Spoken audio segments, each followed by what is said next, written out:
persona quien realmente está queriendo prestar dinero, se dedica a eso, siempre va a generar una, o va a querer una garantía. Pues vamos a hablar de forma general, ¿no? Los tipos de garantía que pueden existir.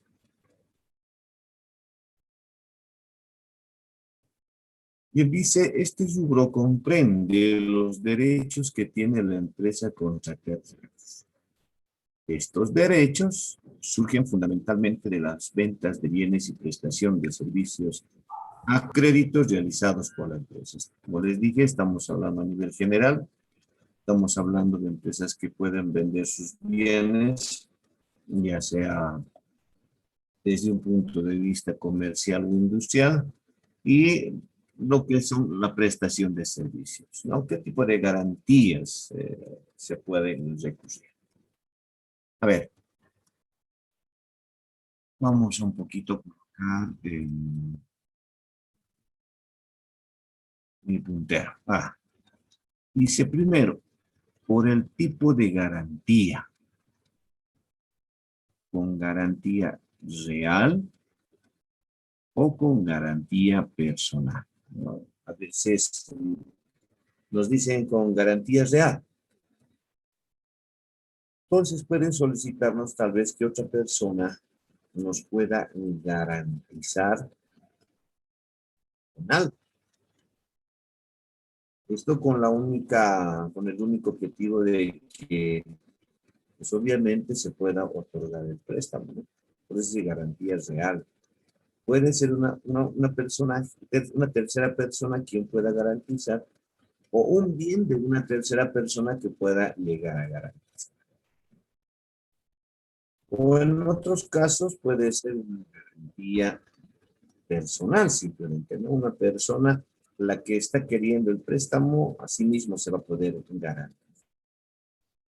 Son dos tipos de garantía que se pueden realizar. En el caso de bancos, por ejemplo, piden garantía real, ¿no?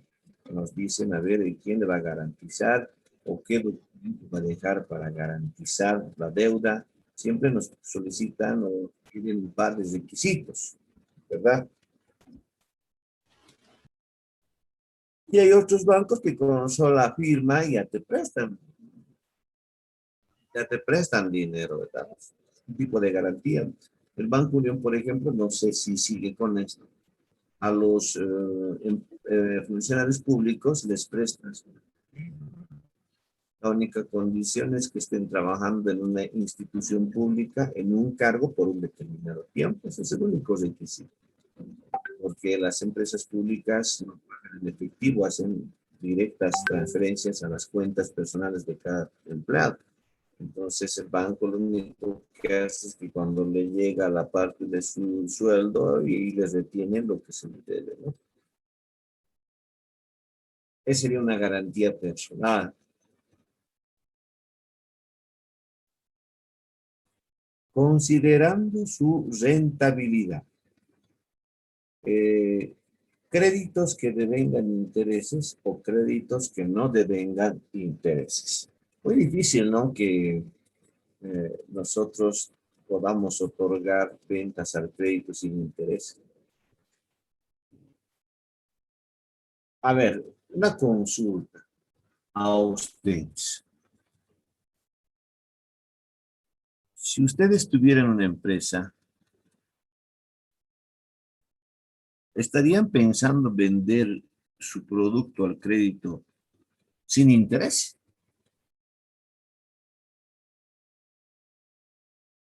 ¿Qué dicen? No, no, No, licenciado. licenciado. No, No. licenciado. No, ¿Por qué? licenciado. A ver, Yo, justifiquen. yo sí, dependiendo el tiempo que, digamos, le vende el producto al crédito, ¿no? Si es algunos días más, sí, para tener buenos clientes, quizás. Ya, puede ser, siempre y cuando ya está justificando, ¿no? La compañera dice, yo puedo dar crédito sin interés siempre y cuando, obviamente, el tiempo no sea, pues, lo relativamente largo, ¿no? Ahí ya está justificando. Una justificación que ustedes me puedan dar sobre los créditos con interés, porque hay muchos que dijeron de que no voy a dar créditos que no generan interés. Entonces están mencionando de que van a dar créditos, pero que sea con interés. ¿Por qué?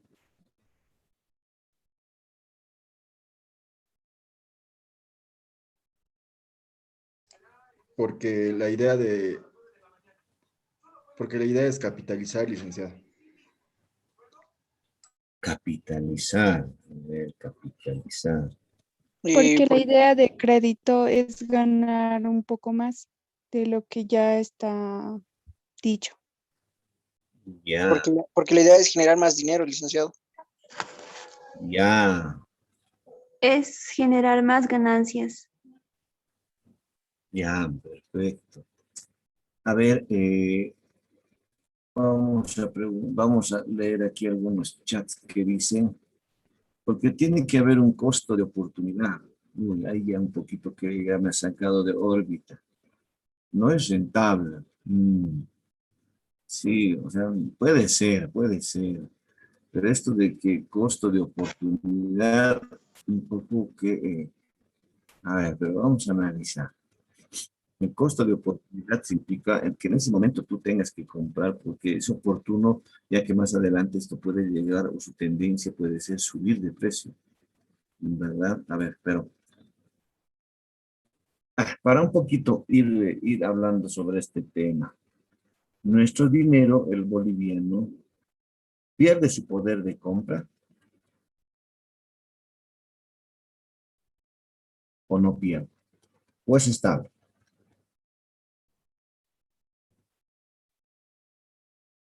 porque tiene mucho que ver con lo que estamos analizando ahora. ¿Qué opina? Aquí ya me están diciendo que pierde. ¿Pierde o no pierde su poder de compra?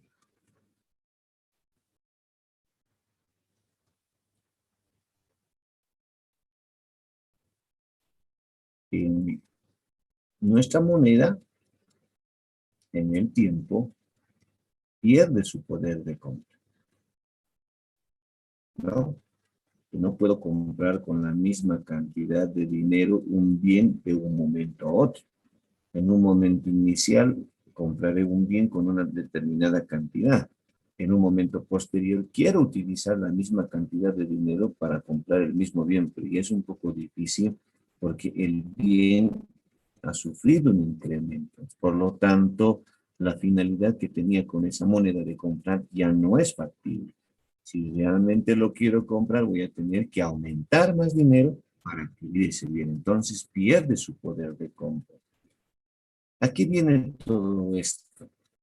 No es lo mismo recibir hoy el dinero que recibir posteriormente. Porque ese es el crédito, ¿no? Yo te vendo el producto y de aquí a un cierto tiempo me pagas. Entonces, si le doy, no sé, si le doy unas 2 semanas para que me pague, entonces en esas 2 semanas puede ser de que mi moneda pierda su finalidad, pierda su poder de compra. ¿Y cuál es la forma? ¿Cuál es la forma de poder recuperar?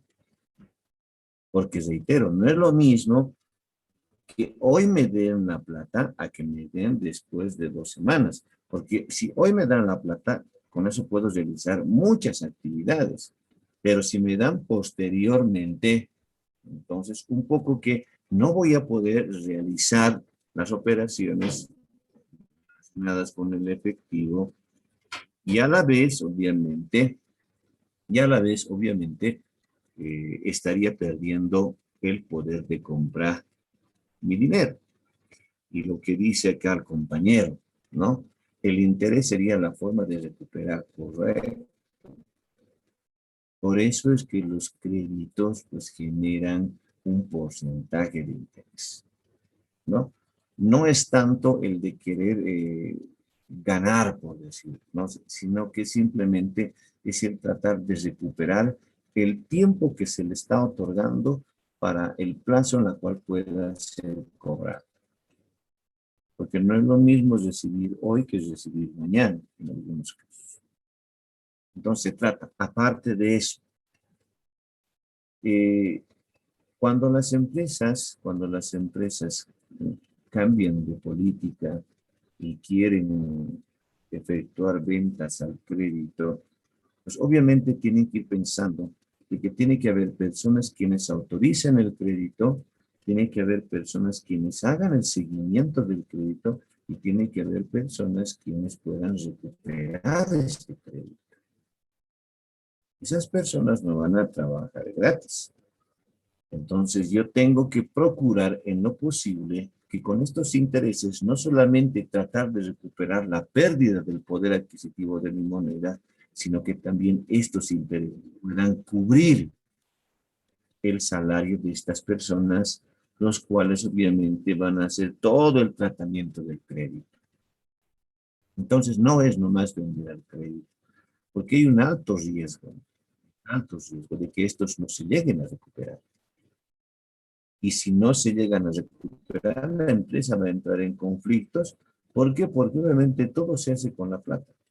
Si no tienes plata, no vas a poder realizar, obviamente, ninguna operación dentro de la actividad específica de la empresa, ¿no? Pues por eso es que hay que pensarlo. Hay que pensar el nivel de garantía que vas a solicitar. Tampoco tiene que ser una garantía, pues, obviamente, en la cual el cliente se tenga que decir, no, hay muchas cosas que me está pidiendo, mejor me voy a otro lado, ¿no? Como lo que hacemos nosotros cuando vamos a un banco. Si vamos a 2, 3 bancos, obviamente los requerimientos son distintos en algunos casos, ¿no? No, aquí me pide más cosas, aquí me pide menos cosas, ¿no? Aquí me va a hacer tardar un tiempo, aquí no, parece que aquí es más rápido. Entonces yo tengo que ver con una empresa, ya sea comercial o industrial, si una empresa de servicios, si quiero vender al crédito, entonces tengo que ir pensando qué tipo de garantía es la que voy a solicitar, cuánto tiempo va a ser el crédito que se les va a otorgar y si ese tiempo, si ese tiempo obviamente, qué tasa de interés se le va a dar, porque la tasa de interés no tiene que estar por encima de la tasa de interés de los bancos, porque si no, no tiene sentido, ¿no? Imagínate que estuviera por encima de lo que nos piden los bancos, pues obviamente ahí hasta el mismo cliente no estuviese de acuerdo. Entonces son todos esos aspectos que tengo que ir viendo cuando la empresa cambie de política de ventas al contado versus ventas al crédito. Ahora, interesante el criterio de la señorita que decía, depende mucho del tiempo, ¿no? Si es, y a veces se les dice de esa manera, ¿no? Porque eso es una forma, se les dice, a ver, yo te voy a dar un plazo de unos 20 días. Pero si me pagas hasta el día 15, no hay interés.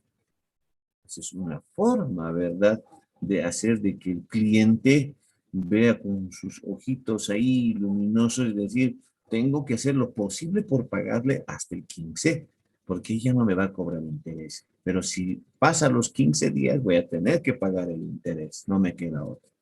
Entonces es como si lo pensara el cliente para poder cancelar lo más antes posible, porque la empresa es lo que quiere, ¿no? La empresa lo que quiere es que ese dinero venga lo más antes posible a la empresa.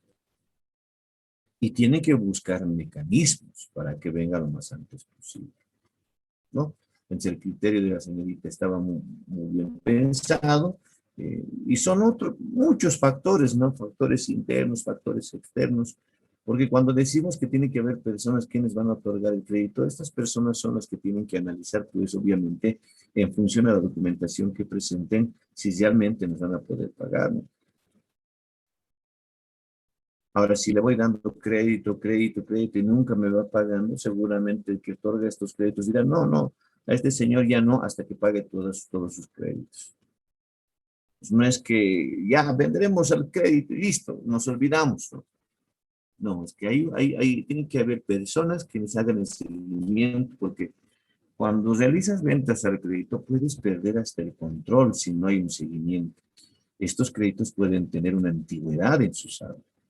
Y no se olviden de que cuando pasa cierto tiempo, según un decreto supremo, menciona que estos pueden declararse incobrables. Y eso no queremos como empresa. Tenemos que buscar todos los mecanismos posibles como para poder coberturar estos cobros. Bien, vamos, en función de su plazo. Pueden haber créditos a corto plazo como pueden haber créditos a largo plazo, ¿no? Mayormente los de a largo plazo son los bancos, ¿no? Que te dan aquí a 5, 10, 15 años. En el caso de empresas, ¿no?, comerciales, industriales y las de servicio, mayormente el plazo de los créditos son a corto plazo, ¿no? Son a corto plazo. Pero, a ver, creo que ya hemos comentado esto, ojalá se acuerden. ¿Qué tal si la empresa vende el crédito y le da un plazo a su cliente de 1 año y medio?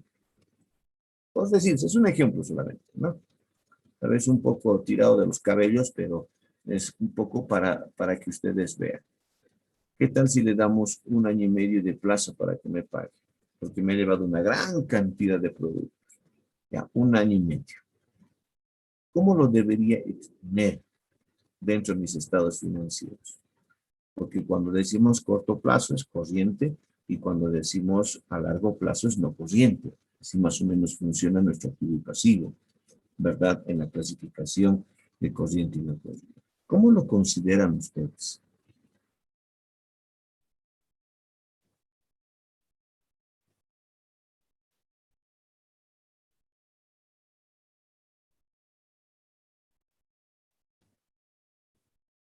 ¿Lo consideran como largo plazo o corto plazo?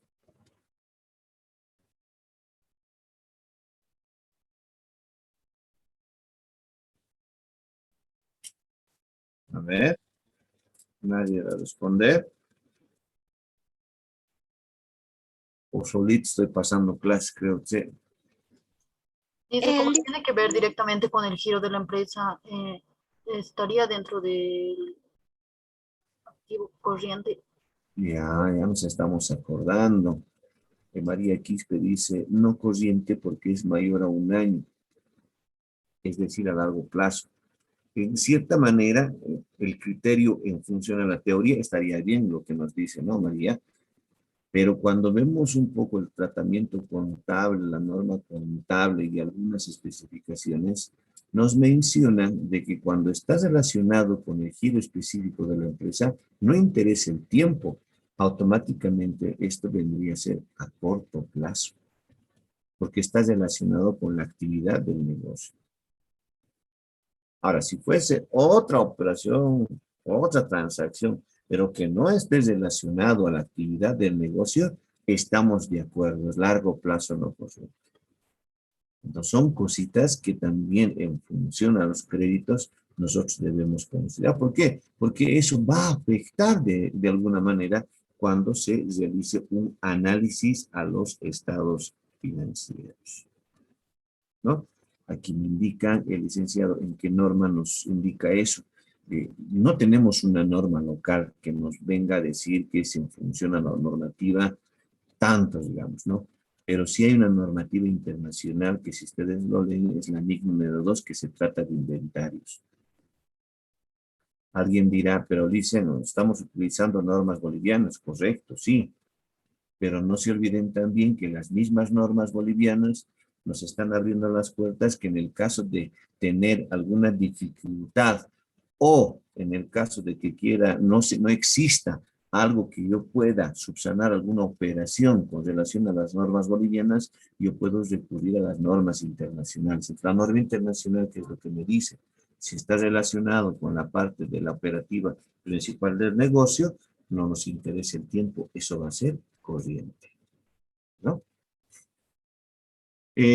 Con relación a su forma de pago, dice, ¿no? Créditos amortizables en cuotas periódicas o créditos pagaderos en una sola vez. Aquí los bancos son los que nos amortizan, ¿no? En cuotas. Nos prestamos a 10, 20 años y cada mes tenemos que estar pagando, ¿sí?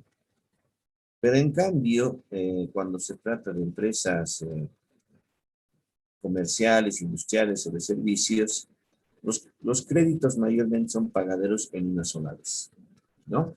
Porque los tiempos obviamente no son tan largos, no son tan largos.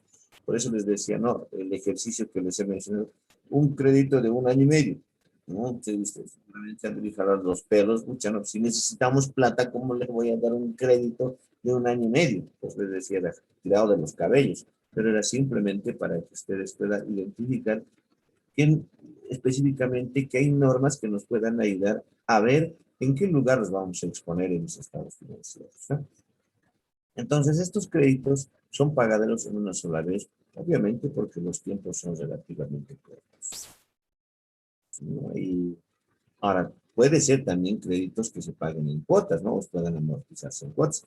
No podemos salirnos de ese margen, ¿verdad? Porque ¿qué resulta de eso? Resulta que el crédito es pagadero una sola vez, pero el cliente ha entrado pues en una mala situación financiera. Entonces, para tratar de recuperar, ¿qué es lo que hago? Le digo, dame un 20%, después de aquí otro tiempo, otros 20 y llegamos al 100% y así te cancelas tu deuda, ¿no? Entonces, tratamos de tratar de recuperar este crédito por pagos amortizables. No podemos llegar a recurrir eso, porque si están en una mala situación académica y yo quiero exigirles todo de una vez, pues tal vez quizás en algún momento no me llegue a pagar nada, ¿no? O decirles, págame el interés y después vemos a qué tiempo me puedes pagar la deuda, ¿no? Entonces tenemos que ver las formas. Y todo esto, pues obviamente la unidad de créditos es la que tiene que inmiscuirse bastante en esta. Todas las empresas tienen que tener una o dos o tres, dependiendo de la infraestructura de la empresa, tienen que tener personas quienes autoricen, hagan seguimiento, efectúen los cobros y todo. ¿No? Ustedes han debido leer en el periódico. Dice, soy profesor de profesión abogado y realizo cobros por deudas pendientes, ¿no? Ahí está, ya deben estar acordándose seguramente de un señor que entró a la casa porque mucha los amedrentaba para pagar sus deudas, ¿no? Ya se deben estar acordando. Por el tipo de moneda, en moneda nacional o en moneda extranjera. Hoy en Bolivia ya todo casi es en moneda nacional. No, muy poco es en moneda extranjera. Antes los préstamos eran en dólares. Hoy en día vas al banco y le dices, quiero prestarme $3,000. Y el banco te dice, bueno, $3,000, pero el equivalente en bolivianos es de 21,000 pesos. Los 21,000 bolivianos prestar. Procuran en lo posible que el crédito sea en moneda nacional, no tanto en dólares. Entonces, como ven, son todos estos factores y reitero que estamos hablando a nivel general, ¿no?, de lo que es la garantía para todo tipo de deudas, ¿no? Y tratar de relacionar un poco con lo que estamos llevando. Y creo que es necesario que esto lo conozcan. Ahora, seguiremos con nuestras láminas.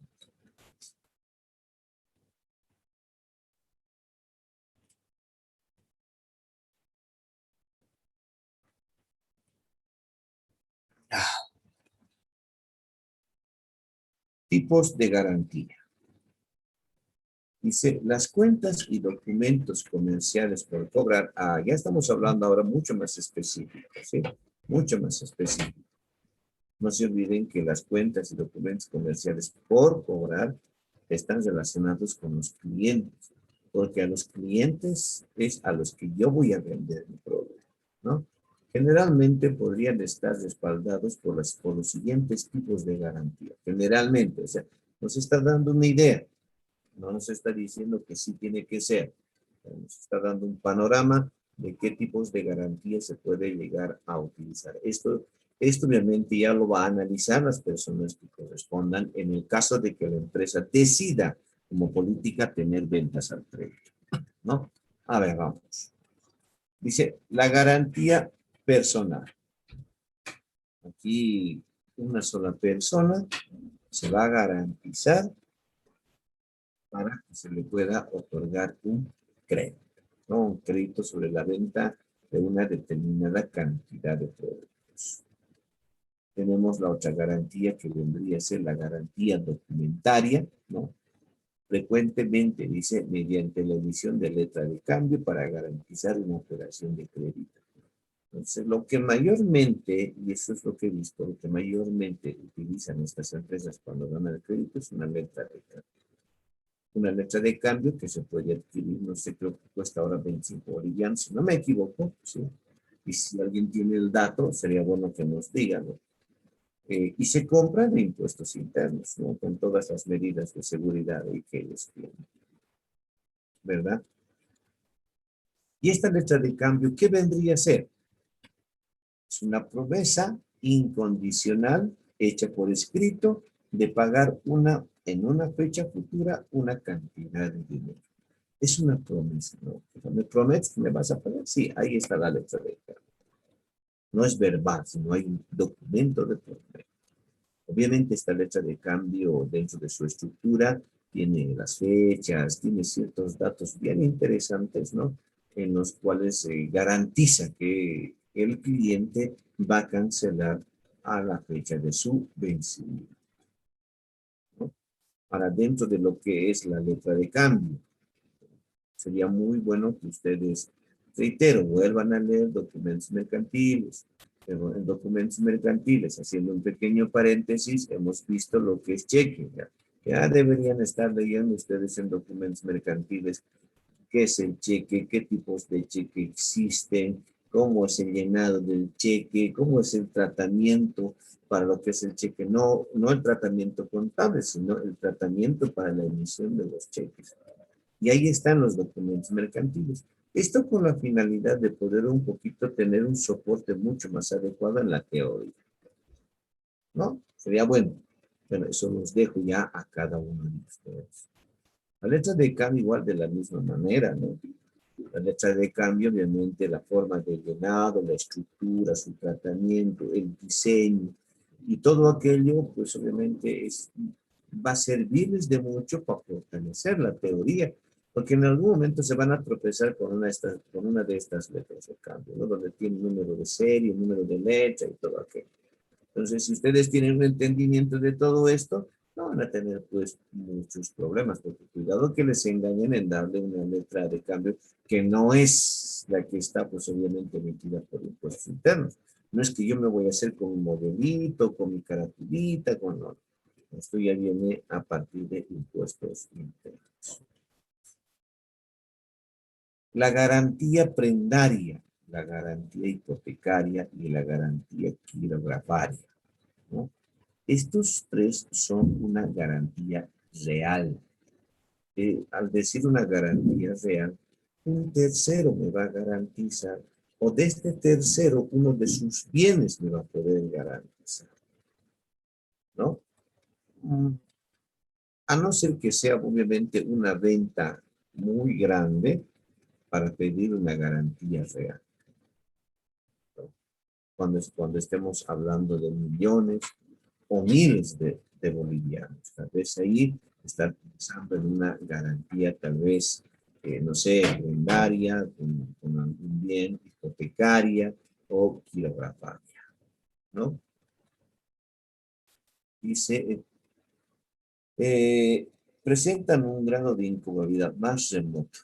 Normalmente no se efectúa el registro del deterioro de valor por estas cuentas. Se exponen por separado de las cuentas por cobrar que no tengan garantía real. Esto estamos hablando de la garantía combinada, ¿sí? Lo que acabamos de mencionar es de la garantía combinada. ¿Qué es una garantía combinada? O sea, voy a combinar una cosa con la otra. Le puedo pedir una garantía personal, pero a la vez le puedo pedir los documentos de su casa, ¿no? Ahí estaría hablando de una garantía hipotecaria, ¿sí? O pedirle los papeles de su vehículo y además sus papeles personales. Ahí ya estaría de alguna manera combinando. O pedirle una letra de cambio y los papeles de su casa. Entonces, pueden existir estas garantías combinadas. Cuando hay estas garantías combinadas, claramente nos acabamos de leer, pues obviamente se tiene que mostrar de forma separada. En realidad, mucho depende de la magnitud, si es un importe grande o si realmente el documento es esencial que se pueda revelar. Y esto se va a revelar ¿en dónde?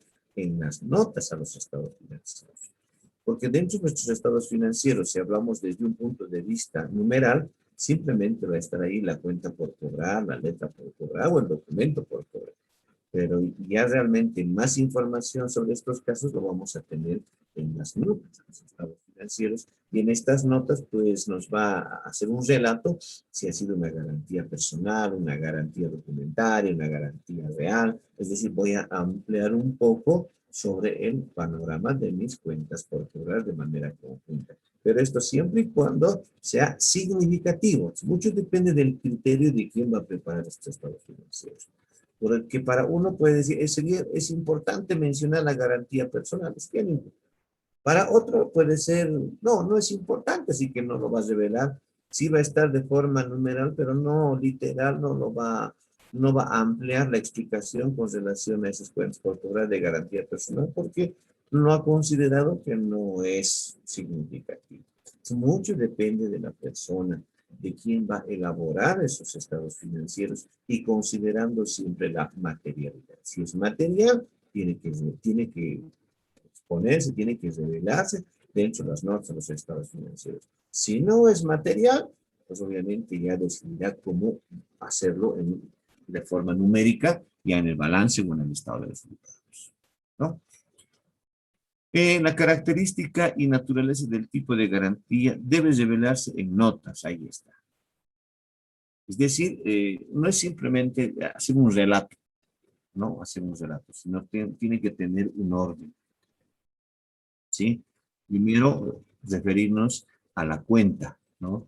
Segundo, ¿cuál es la naturaleza de esa garantía? Tercero, el importe de esa garantía. Y cuarto, obviamente, qué es lo que se está garantizando o con qué está garantizando. Entonces, bajo ese orden, se llega a entender el por qué tú estás exponiendo de esa forma en tu balance general, ¿no? Que de manera conjunta y está, pero obviamente de manera separada ya lo podemos tener en las notas bien reveladas, ¿no? Cosa de que el usuario lo pueda llegar a entender. Cuando preparamos estados financieros, no se olvide, lo tengo que hacer pensando siempre en el usuario, no pensando en que yo tengo que saber de memoria lo que estoy haciendo, sino pensando en cómo puede llegar a interpretar el usuario y qué tipo de información le puede llegar a interesar.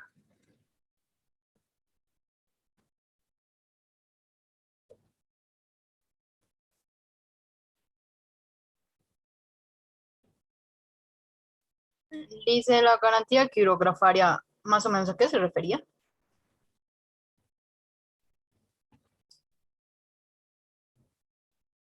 Perdón, no le logré escuchar, por favor.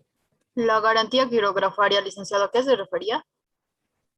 La garantía quirografaria, perfecto. Entonces vamos a retroceder, permítanme un ratito.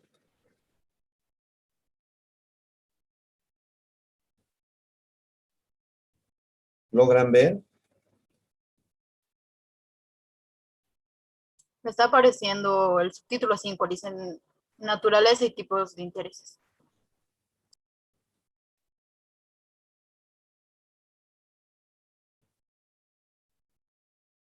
Ay, permítanme un ratito.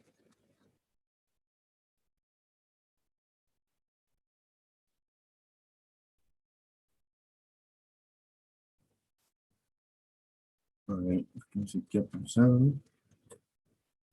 Ahora sí creo, ¿no? Ahí sí creo que está tardando ahí. Sí, licenciado, se ve. Ok. Entonces estamos mencionando que la garantía quirografaria, a ver, podría decirse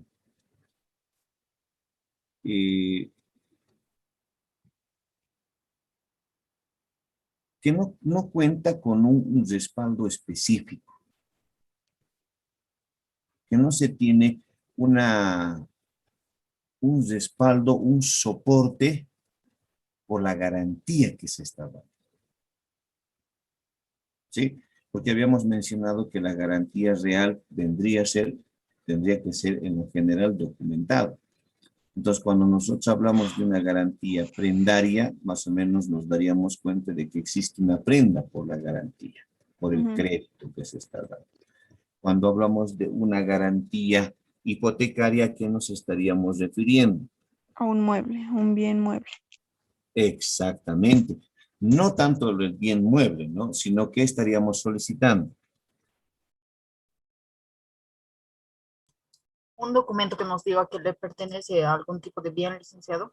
Exactamente, ¿no? Es decir, le vamos a solicitar al cliente que nos pueda proporcionar los papeles, ¿sí? De su inmueble, y obviamente sus papeles de ese inmueble tienen que estar a su nombre. Y el documento esencial, ¿cuál sería el documento esencial de un inmueble? El testimonio de la casa, licenciado. Sí, es algo así, pero El algo, folio digo, real, dice. exactamente, el folio real, ¿no? El folio real. Entonces nosotros pedimos el folio real y ahí está todos los cambios de nombres posibles que han hecho, pero el último tendría que estar obviamente bajo el titular, el cual está queriendo el crédito. En la garantía quirografaria, ¿sí?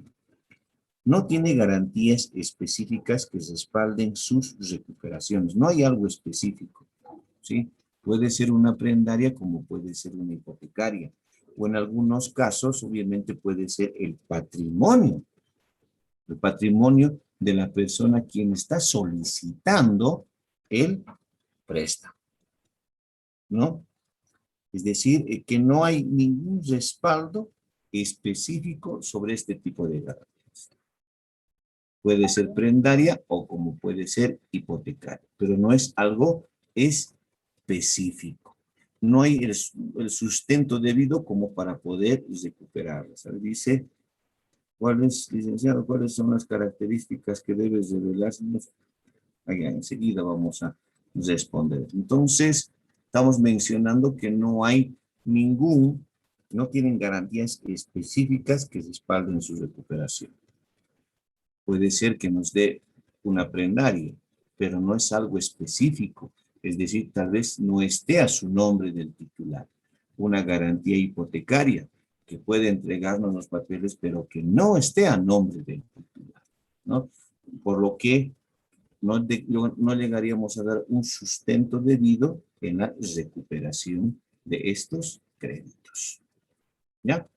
Ahora, vamos a dice, ¿cuáles son las características que deben revelarse? Aquí están las características y naturaleza del tipo de garantía. Se tengo que revelar primeramente que cuando nosotros armamos las notas a los estados financieros, lo que tengo que hacer primero es mencionar a la cuenta. Por decirles, letras por cobrar. Y ahí tengo que mencionar el tipo de garantía. Tengo que hacer un relato, ¿sí? Y no solamente el tipo de garantía, sino el importe de la garantía, el tiempo de la garantía y otra información que sea necesaria, ¿no? Entonces, toda esa información hace que cuando el usuario vea los estados financieros, vea el balance general y va a decir, a ver, letras por cobrar. Entonces va a ir a las notas a los estados financieros y en las notas a los estados financieros me está diciendo que esa letra de garantía tiene un determinado tiempo, lo han firmado estas personas, este es el importe y su vencimiento es este. Entonces le damos muchas más luces, pero ojo, siempre y cuando esto sea material. Ahora, en lo material obviamente no hay porcentajes, no hay importes. En lo material es el criterio de la persona. Si considera que esto es importante y lo tiene que saber el usuario, porque sabe que con esa información puede cambiar su decisión, hay que redactar. Pero si sabe que si nosotros revelamos esto, no va a cambiar su decisión del usuario, entonces tal vez quizás no es mejor relevarlo, ¿no? Revelarlo, es mejor simplemente dejarlo en el balance general con el importe. Eso ya obviamente ya depende mucho del profesional. Ahora sí, vamos a acá.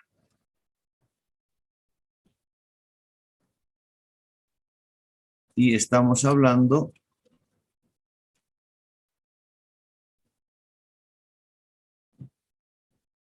tipos de intereses.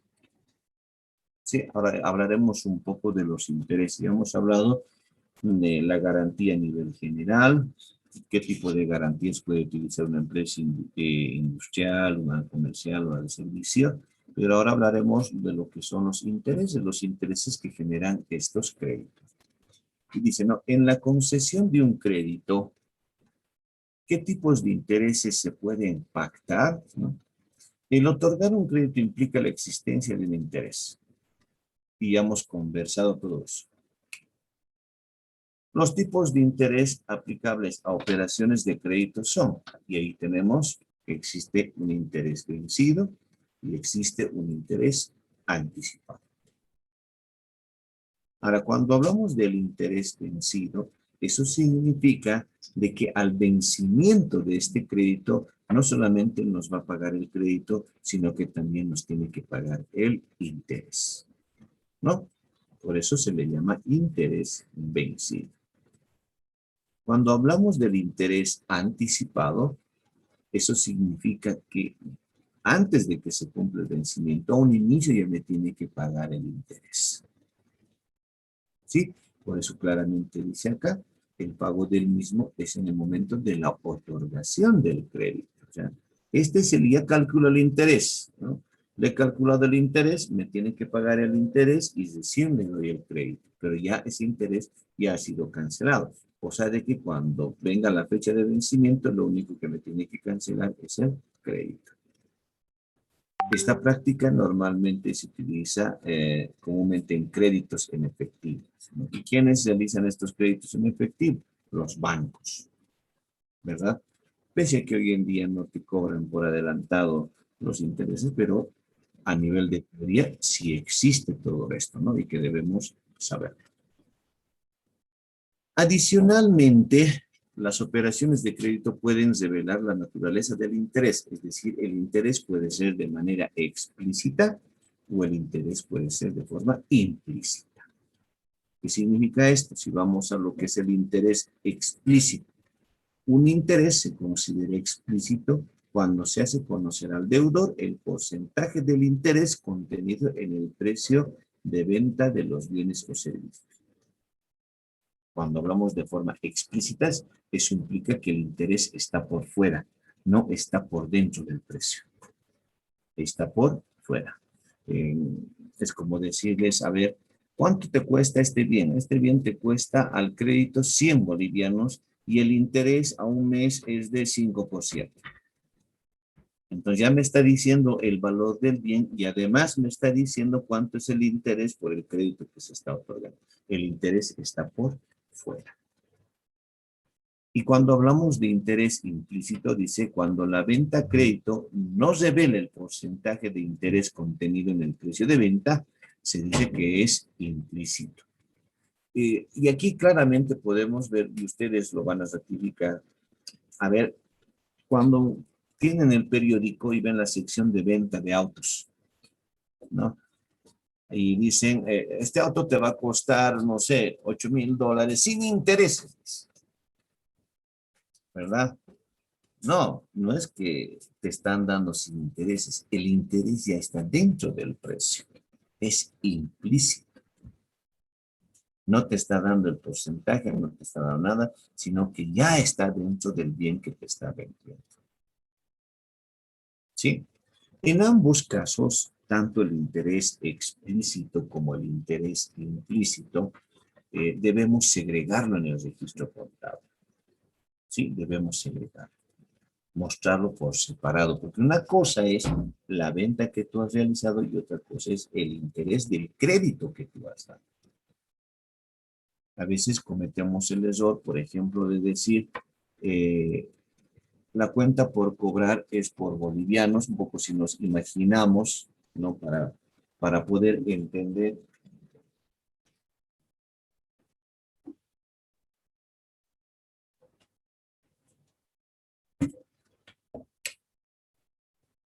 A ver, deje un momentito, permítame.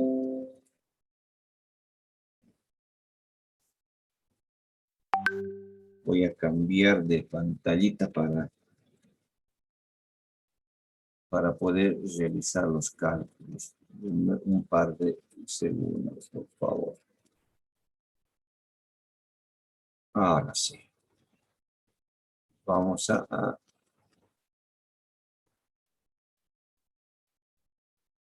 vamos a compartir nuestro queridísimo Excel.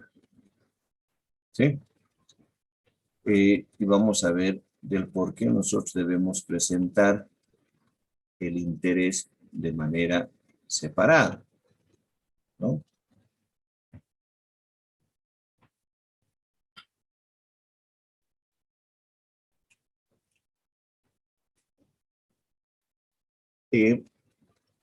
Si nosotros registramos de esta manera, vamos a decir cuentas por cobrar contra lo que es ventas. Me voy a olvidar un poco de los impuestos, por favor. Y registramos de esta manera, no sé, vamos a colocarle unos 5,000 pesos. Si nosotros registramos de esta manera, sabiendo de que, y vamos a colocar, sabiendo que el interés es de, no sé, vamos a ponerle de 500 pesos. ¿Qué es lo que estoy haciendo? Dentro de mis ventas ya está el interés. Ya está el interés, porque cuando yo cobre, ¿qué es lo que voy a hacer? Voy a hacer caja contra cuentas por cobrar. Cuando yo cobre, pues obviamente lo haré de esta manera, ¿no? Acá tenemos los 5,000 pesos y aquí tenemos los 5,000 pesos. Pero la pregunta es, ¿y dónde tú estás exponiendo ese interés? Alguien me dirá, pero ya está en los ingresos. Sí, correcto, está en los ingresos. Pero no te olvides que en el estado de resultados, yo sí lo voy a hacer para que ustedes tengan un buen panorama. ¿Qué es lo que tengo? En la parte superior tengo lo que son mis ingresos. En este caso, mis ventas. Vamos a colocar de manera directa. Después tengo lo que es mi costo de ventas. ¿Sí? Y más abajo tengo lo que es mis gastos. ¿Ok? Y después de todo esto, porque lo que les estoy mostrando es por la actividad operativa del negocio. Pero la empresa puede tener otros ingresos, como puede tener otros gastos. No se olviden que ya no hay ingresos o gastos extraordinarios, ya no hay eso. ¿Sí? Estos intereses que tenemos de 500 bolivianos, yo debería mostrarlo aquí, como otros ingresos. Pero en realidad, ¿dónde está? Está aquí, dentro de mis ventas con los 5,000. ¿Verdad? ¿Cómo yo debería presentar entonces mi estado de resultados? Yo debería presentar aquí 4,500 y aquí debería estar los 500. Ahí están los 5,000. Pero con los asientos contables no estoy mostrando de esa manera. ¿Esto repercute? Sí. ¿Por qué? Porque cuando yo tenga el costo de ventas, ¿sí? Vamos a suponer que mi costo de ventas es de 3,000, ¿sí? Me estoy inventando números, por favor. Entonces, mi utilidad, ¿cuánto vendría a ser? Aquí 5,000 menos los 3,000, aquí yo tendría 2,000. Eso significa que el esfuerzo que la empresa ha hecho es de 3,000 para poder vender 5,000 y la utilidad o margen bruta de utilidad es de 2,000. Qué bien, por solamente vender estamos teniendo utilidad de 2,000. Cuando en realidad no es eso, ¿no? Porque la utilidad o el margen bruto de contribución vendría a ser los 4,500 menos los 3,000. Ese sería la utilidad o margen de la utilidad. Obviamente, al finalizar todo esto, tal vez dirán, pero voy a llegar al mismo resultado. Sí, pero cuando se hace un análisis de los estados financieros, ya no es así. Porque voy a analizar, a ver, mi mercadería, el costo de mi mercadería, ¿se ha logrado recuperar con las ventas o no se ha logrado recuperar con las ventas? Entonces, ese dato me da toda esta parte. ¿Sí? Esa información me da todo esto. Entonces, ¿cómo yo debería contabilizar? Ahí está la pregunta. ¿Cómo debería entonces yo contabilizar todo esto? ¿Cómo? A ver, ayúdenme. ¿Cómo debería ser el registro contable adecuado? A ver, en esta otra partecita vamos a hacer el registro contable. El que debería hacerse. A ver, ¿quién me ayuda? Cuentas por cobrar sería, Lice, contra ventas y contra intereses percibidos. O intereses por, cuentas por cobrar con intereses por cobrar contra ventas. Cuentas por cobrar, y me está diciendo intereses por cobrar, contra ventas me está diciendo. Pero mis ventas van a seguir siendo 5,000. Y la idea es separar. Intereses percibidos, dice. A ver, intereses percibidos. ¿Cómo serían los valores? Aquí 4,500, aquí sería 500, aquí 4,500 y aquí 500. ¿Sí? Sí, dice. A ver, los demás, ¿está bien? Ahí la pregunta, ¿no? Intereses percibidos. Porque no te olvides que esto estoy registrando, esto es al momento del crédito. Al momento del crédito. Y al momento del crédito, ¿ya registro los intereses como ingreso? Porque surgió la pregunta, ¿no? Vamos a ver de quién. De Jucumani dice, intereses percibidos, dice, ¿no?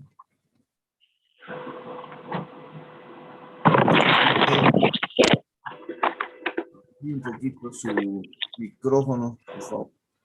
Licenciado. Dice, intereses por cobrar, creo que no se registran. Dice. Adelante.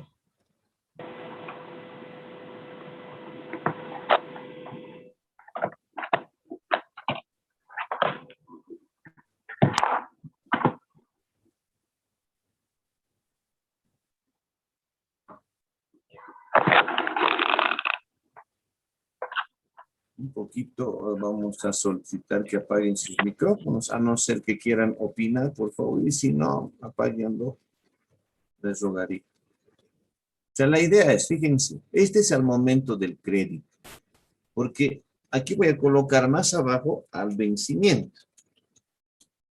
Ya, y al vencimiento, recién me va a pagar. Entonces la pregunta es, al momento del crédito, ¿esto ya es un ingreso? No, licenciado. No. No, Entonces, ¿qué hago? ¿Cómo hago de que yo tenga que hacer aparecer de esta manera?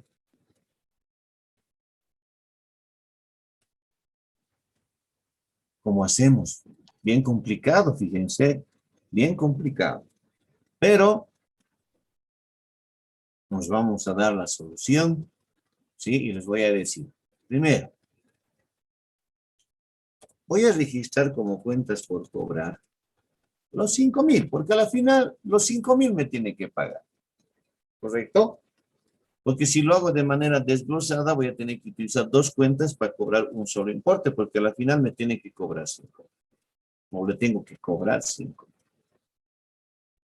¿Contra qué? Contra la cuenta de ventas. Y ventas voy a registrar por los 4,500. Me falta 500.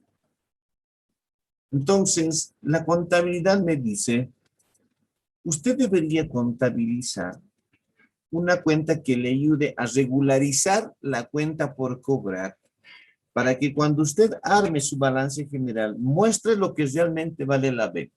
Ah, ya, perfecto. Intereses por compra o por venta al crédito. Listo, 500. Entonces, ¿cómo presentaría mi balance general? Es la pregunta. Yo diría, en mi balance general o estado de situación financiera, yo presentaría así de la siguiente manera, ¿no? Le diría cuentas por cobrar 5,000. Y como es una cuenta reguladora, voy a decir menos estos intereses y lo voy a mostrar en negativo. Cosa de que cuando yo haga esto, ahí está, los 4,500. Entonces, al usuario, fíjense, le estoy diciendo que la venta ha sido por 5,000, pero que dentro de estos 5,000 hay intereses que vamos a cobrarle por 500 bolivianos. En realidad, la venta como tal ha sido de 4,500. Y eso es lo que estoy reflejando en mi estado de resultados. Cuando llegue el vencimiento, ¿sí? Y vamos a colocarle una rayita para que se pueda entender.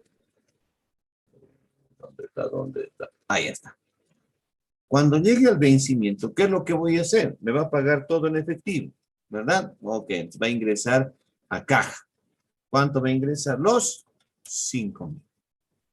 Voy a contabilizar, voy a disminuir lo que son mis cuentas por cobrar. ¿Por cuánto? ¿Por cuánto va a ser mis cuentas por cobrar? 5,000, licenciado. 5,000. 5,000. 5,000. ¿Sí? Ahora, fíjense, si yo mayorizo, mis cuentas por cobrar van a quedar en 0. ¿Correcto? Porque aquí tengo esto. Si analizo, estos 5,000 es lo que me está cancelando y con esto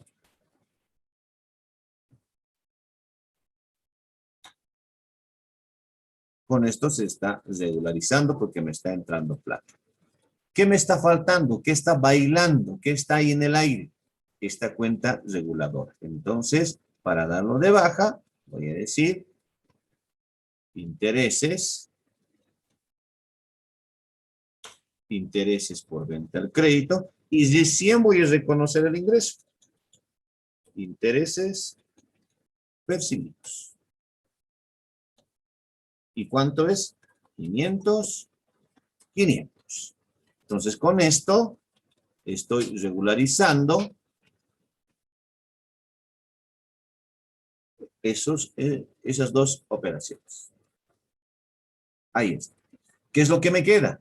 Lo que me queda es caja, ventas e intereses percibidos, pero en diferentes tiempos. Eso es lo que me está diciendo esa lámina, que tengo que separar, ¿sí? Tengo que separar lo que es el interés del crédito que se aprueba. Que el compañero Aruquipa, Quispe Aruquipa nos dice, o compañera Quispe Aruquipa, nos dice, como interés anticipado, si yo coloco en vez de intereses por venta al crédito, ojo, esto es una cuenta reguladora. Es una cuenta reguladora de activo. ¿Para qué? Para que cuando arme el balance me pueda mostrar de esta manera, ¿no? Pero si yo utilizo en vez de intereses por venta al crédito, como me dice, ¿por qué no es anticipó? Así, ¿verdad? O como algo percibido por adelantado. Entonces yo diría intereses, bien capo colocaría intereses percibidos por adelantado, diría alguien, ¿no? Por los 500. Pero esta cuenta de interés percibidos por adelantado es una cuenta de pasivo. Y la pregunta es, ¿realmente es un pasivo? No, no es un pasivo. Es algo que me va a generar obviamente un ingreso, pero que en este momento no tengo un pasivo como tal. Entonces la única alternativa es utilizar esta cuenta reguladora para que en el balance general o al cierre, si es que se diera antes del vencimiento, yo poder mostrar de esta manera y decirle al usuario, este es mi venta. Y por eso estos 4.500 están dentro de mi estado de resultados. Sí, por lo tanto, esto no corre. ¿Ya? Ok. Interesante, ¿verdad? Interesante todo esto. Vamos a volver a nuestras láminas. Acá. Pues dice, ¿no? Registro contable. Segregar estos intereses por diferencia con el precio de venta de contado a la fecha de la operación. En el primero, en el explícito, como habíamos mencionado, está por fuera. Entonces, es mucho más fácil el poder contabilizar porque ya sabemos el porcentaje. En el implícito es un poco difícil. ¿Por qué? Porque está dentro del producto ya el interés que se va a generar. Por lo tanto, lo que tengo que hacer es identificar. Si tú me das, es como decirle, ¿cuánto me das este producto? Ah, este producto, quiero al crédito. Ah, entonces este producto al crédito te cuesta 1.000. Ah, ya, perfecto, 1.000 al crédito. ¿Y al contado? Ah, no, al contado va a ser 900. Entonces, al contado es 900 y el crédito es 1.000. La pregunta es, ¿cuánto es el interés? 100. 100. Por eso dice, por diferencia con el precio de venta de contado. Por eso es que es mentira, ¿no? Y nos quieren engañar cuando nos quieren vender un vehículo y dicen, sin intereses, dice, ¿no? No, nos están queriendo mamar. Porque el interés ya está dentro de lo que es la parte del vehículo. Porque si le decimos, obviamente, al contado, ¿cuánto vendría a ser? Seguramente el precio va a ser menor. Entonces, por diferencia entre el precio de venta de contado versus el precio de venta del crédito, esa diferencia hace que se otorgue el interés. Por diferencia. ¿No? Ahora, estas operaciones pueden ser tanto en moneda nacional. Si es en moneda nacional, no hay mucha complicación. ¿Sí? Porque el boliviano es boliviano. Pero si es en moneda extranjera, ahí sí tengo que tener mucho cuidado. ¿Por qué? Porque va a haber una diferencia de cambio que voy a tener que registrar en el caso de que exista variaciones en los tipos de cambio. ¿No? Es decir, si vamos a nuestro ejemplo, a ver, mis disculpas, vamos a volver un poquito a nuestra pizarra. Así lo vamos a decir ya porque ya extraño mi pizarrita, pero si fuera en dólares esta operación, porque esta de aquí arriba es la que más o menos queríamos hacer y hemos visto de que no es la más correcta. Pero si todo esto sería en dólares, ¿no? Pero registrado en bolivianos, ¿qué es lo que yo tendría que hacer? Antes de efectuarse el pago, el cobro en este caso, voy a tener que regresar en función a los tipos de cambio. Encontrar la diferencia cambiaria y después recién con los nuevos saldos, efectuar obviamente este asiento contable que están viendo. ¿Y qué es lo que voy a expresar? Voy a expresar mis cuentas por cobrar y voy a expresar mi cuenta reguladora de activos. Solamente esas dos cuentas las voy a expresar, identifico cuánto es la diferencia de cambio, lo contabilizo, al contabilizarlo eso se mayoriza y al mayorizar tengo unos nuevos saldos. Esos saldos son con los que voy a contabilizar para el cobro de estos créditos. Entonces ahí que habría un asientito contable más de por medio que tengo que realizar aplicando ¿qué norma? ¿Qué norma voy a aplicar de la de expresión de valor? Norma contable número 6. Exactamente, norma contable número 6. Entonces aplico la norma 6 y recién hago el asiento contable del cobro del crédito. Entonces son cositas que vamos a ir viendo, son cositas que vamos a ir analizando. ¿Ya? Seguiremos.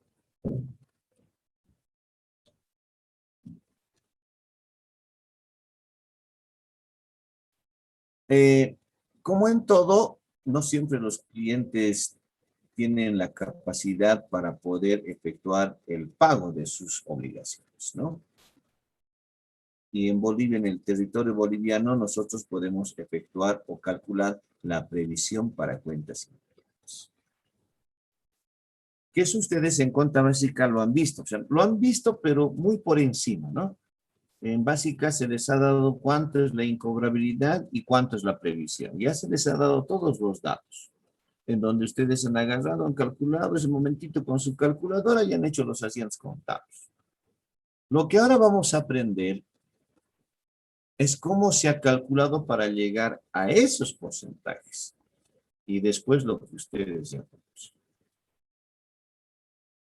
Y esta lámina refleja todo lo que vamos a ver con la previsión. Porque no solamente un solo cálculo de la previsión. Sí, hay otros cálculos que se pueden realizar y eso lo vamos a ver acá. A ver.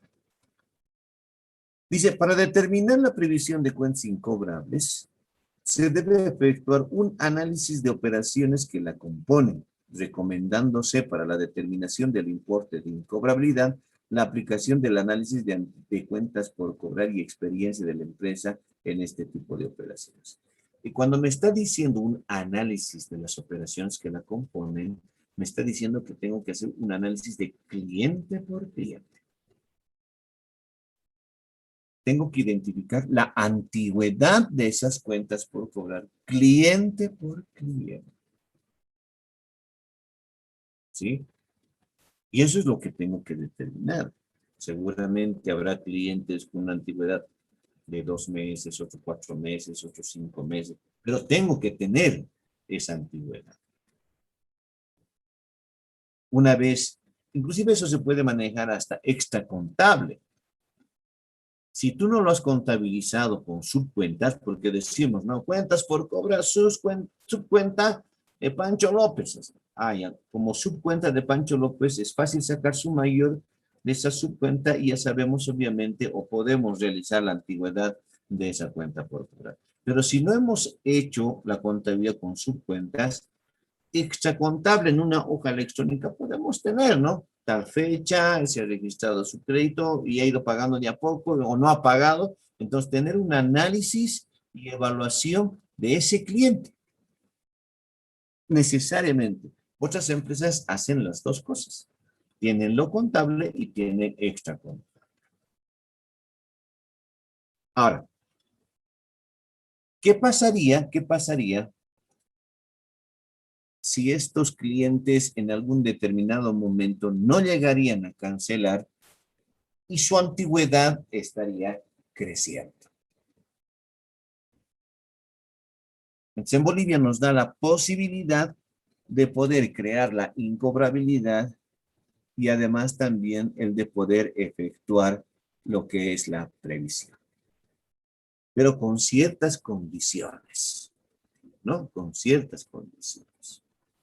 Es por eso que acá mencionamos, dice, ¿qué métodos existen para estimar la previsión para cuentas por cobrar o incobrables?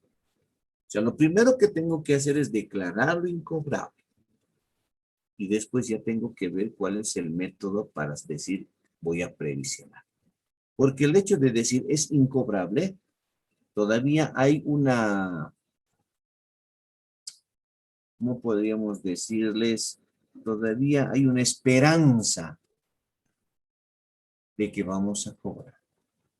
Pero cuando ya hacemos la previsión, eso implica de que ya no vamos a cobrar y que la empresa está absorbiendo esa cuenta por cobrar y lo está llevando al gasto.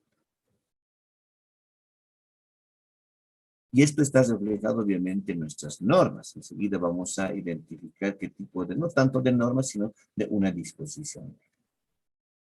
Entonces, lo primero, ¿no? Identificamos su antigüedad, cliente por cliente. Una vez que se sepa su antigüedad, nosotros llegamos a determinar su incobrabilidad. Perfecto. Una vez que se ha llegado a determinar su incobrabilidad, podemos sacar su previsión. Ese es el procedimiento. Ahora veamos cuántos métodos existen. El primero dice análisis histórico de las últimas gestiones. Este primer método, ¿sí? Este primer método lo podemos encontrar en el Decreto Supremo 24051, en el artículo 17, inciso C. En donde en este inciso nos está diciendo que para calcular la previsión, yo puedo utilizar el método del porcentaje promedio. Entonces esta disposición ya me está diciendo qué método. Es más, me está diciendo que este método del porcentaje promedio es con información de 3 gestiones anteriores. Es como por decirles, quiero sacar la previsión por la gestión 2020 de mi empresa X. Del 2020, perfecto. Entonces necesito información del mismo 2020, del 2019 y del 2018. Ahí están las 3 gestiones. Necesito información del 2020, 19 y 18 para poder calcular la previsión. ¿Sí? Y aquí un poquito estamos aclarando, dice, son utilizados para realizar algunas evaluaciones adicionales respecto de características de sus créditos. O sea, ahí estamos viendo, dependiendo de sus características, para utilizar este método. ¿Sí? Ahora, el otro método es análisis de la antigüedad de las cuentas por cobrar. Es un método, obviamente, que no está, o sea, vamos a hacer así. Estos 3 últimos métodos, lo voy a leer, análisis de la antigüedad de las cuentas por cobrar, porcentaje de las ventas y estadístico, y el método de garantías. Estos 3 métodos no están dentro del Decreto Supremo 24051. El único que está es el de análisis histórico de las últimas gestiones. Entonces, estos son optativos.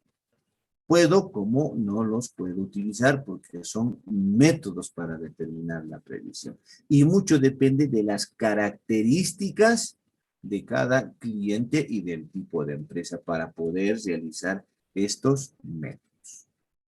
En el caso boliviano, para las empresas privadas, pues obviamente lo que deberíamos utilizar es lo que está descrito en las disposiciones legales, ¿no? Más que todo en este decreto supremo. Y si queremos utilizar, es decir, por la naturaleza de la empresa, si yo quiero utilizar este o este otro, yo tengo que avisar a impuestos internos que estoy cambiando de método, justificando del por qué estoy utilizando este método para que impuestos internos me pueda autorizar la utilización de uno de estos. ¿Por qué? Alguien me dirá, ¿pero por qué? Si yo utilizo el método del porcentaje promedio que está descrito en este decreto supremo, no se olviden que para calcular, si yo calculo la previsión, estamos diciendo que la empresa está absorbiendo ese gasto. Ya es un gasto. Y si es por este método, ese gasto es deducible. Es decir, ese gasto puede ir a deducir el impuesto sobre las utilidades de las empresas. Pero si yo quiero utilizar uno de estos 3 métodos sin la autorización de impuestos internos, ese gasto que yo logre determinar para la previsión, pues es un gasto no deducible. Es decir, pese a que lo he registrado como gasto, ese gasto no tiene que ir a disminuir el impuesto a las utilidades de las empresas. Pero si está autorizado a través de una resolución normativa de directorio, sí puede ir a deducir el impuesto a las utilidades. Entonces, vean qué tan importante es todo esto. Y lo de bueno es que ustedes están llevando contabilidad tributaria, ¿no? Y creo que van a tener un panorama mucho más amplio sobre lo que son gastos deducibles y lo que es gastos no deducibles. Hay otro método, pero que este método lo proporcionan las normas internacionales de información financiera, ¿no? Que se le llama el análisis de la cartera de cuentas por cobrar. Si utilizamos este otro método, porque están de acuerdo a las SNIC, va a proporcionar información relevante para la toma de decisiones.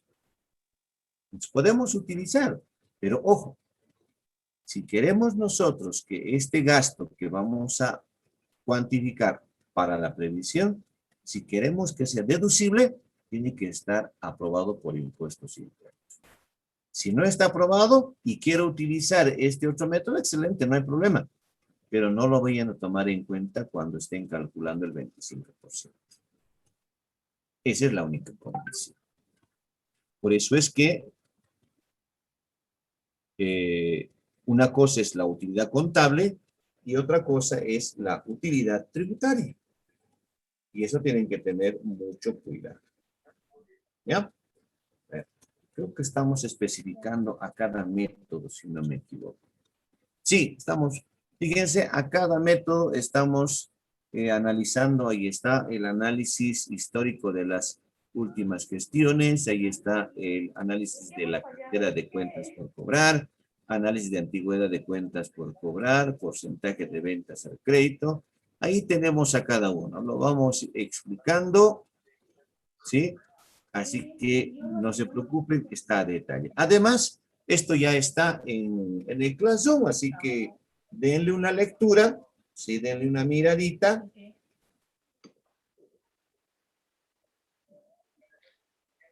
Para que en las explicaciones, obviamente, esté un poquito más claro. Yo creo que con la parte práctica vamos a ampliar un poco más el panorama. Bien, quedaremos acá. Quedaremos acá. A no ser que exista alguna consulta, por favor.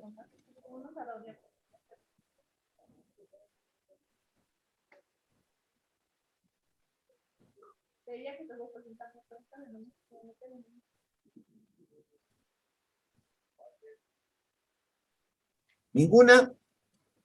Perfecto. Ninguna, licenciado. Perfecto. Entonces, quedaremos acá, mis estimados compañeros.